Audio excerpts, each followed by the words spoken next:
మీలో థమ్సప్ అంటే ఎంతమందికి ఇష్టమో కామెంట్ చేయండి మావ. ఏంది వీడికి ఏం పిచ్చి లేసింది, థమ్సప్ గురించి ఎందుకు అడుగుతున్నాడు అనుకుంటున్నారా? ఏం లేదు మావ, నేను క్లాస్ నుంచి వస్తుంటే మా ఫ్రెండ్ గారు థమ్సప్ తీసుకుని రమ్మని కాల్ చేశాడు. సర్లే ఇంక తీసుకుందామని మనం క్యాంటీన్కి అయితే వచ్చాం. క్యాంటీన్లో అయితే థమ్సప్ తీస్తారు మావ. ఏమైందా అని అంకుల్ని అడిగాను. అడిగితే ఆ అంకుల్ చెప్పారు నాకు, హాస్టల్లోకి ఈ థమ్సప్ తీసుకెళ్ళి దేంట్లోనే కలుపుకొని తాగుతున్నారంట.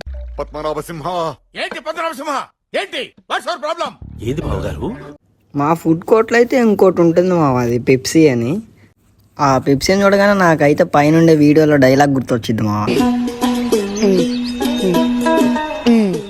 నీ మొగానికి పెప్సీ కావాలా? పెప్సీ పెద్ద పవర్ స్టార్, ఇదిగో ఫుల్ పెప్సీ.